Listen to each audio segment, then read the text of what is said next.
దేవుని నామమునకు మహిమ కలుగునుగాక. ఈ పునరుద్ధాన దినమున మీకందరికీ వందనాలు తెలియచేస్తున్నాను. ఎలా ఉన్నారండి? అందరూ బాగున్నారా? ప్రతిదినము మీ కొరకు, మీ కుటుంబాల కొరకు ప్రార్థన చేస్తున్నాం. మీరు కూడా మా కొరకు, మా పరిచర్యల కొరకు ప్రార్థించవలసిందిగా ప్రభు పేరట మీకు తెలియచేస్తున్నాను.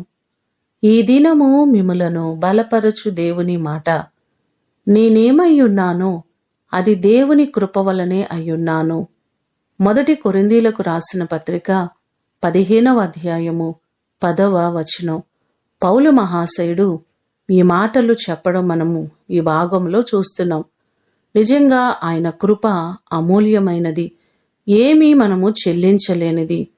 ఆయన కృపకు సమస్తమును సాధ్యమే. ఆయన కృప ద్వారా మాత్రమే మనము ఈరోజు క్షేమముగాను, సౌఖ్యముగాను, సజీవులుగా ఉండి ఆయనను మనము స్తుతిస్తున్నాము. హిజ్కియా భక్తుడు కూడా అంటున్నారు, యథార్థ హృదయుడనై సత్యముతో నీ సన్నిధిని నేనెట్లు నడుచుకొంటినో, నీ దృష్టికి అనుకూలముగా సమస్తమును నేనెట్లు జరిగించితినో, కృపతో నన్ను జ్ఞాపకము చేసుకొనమని ప్రార్థన చేసినట్లుగా లేఖనం మనకు సెలవిస్తుంది. ఆయన కృప చొప్పున మరలా 15 సంవత్సరాల ఆయుష్ను హిజ్కియాకు పొడిగించినట్లుగా బైబిల్ మనకు సెలవిస్తుంది.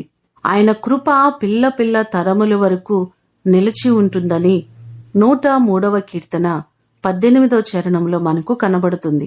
మనకు, మన కుటుంబాలకు ఈ కృప ఎంతో అవసరమైనది, శ్రేష్టమైనది. ఆయన కృప ఇప్పటి వరకు మనలను జ్ఞాపకం చేసుకున్న దేవుడు ఇక ముందు కాలంలో కూడా ఆయన కృప చేత మనలందరినీ ఆశీర్వదించునుగాక.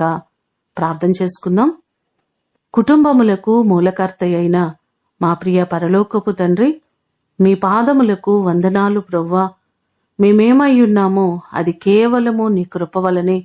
ఈరోజున్న ఈ జీవితము మీరిచ్చిన దానమే ప్రవ్వా. మీ కృప లేకుండా మేము లేము. సమస్తమును మా కళ్ళ ముందు ఏమైతే కనిపిస్తున్నాయో మావని మేము వేటిని అనుకుంటున్నామో సమస్తము మీరిచ్చినవే ప్రవ్వా. మీరు లేకుండా మా జీవితంలో ఏదీ కలుగలేదు. సమస్తమును ఇచ్చిన దేవుడవు మీరే.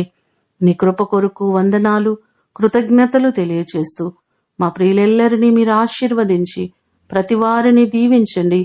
ఈ దినం ఆరాధనలన్నిటిలో మీరు తోడుగా ఉండమని యేసు అతి శ్రేష్టమైన నామమున అడిగి వేడుకొని పొందియున్నాము తండ్రి. ఆమేన్. దేవుడు మిమ్ములను దీవించునుగాక.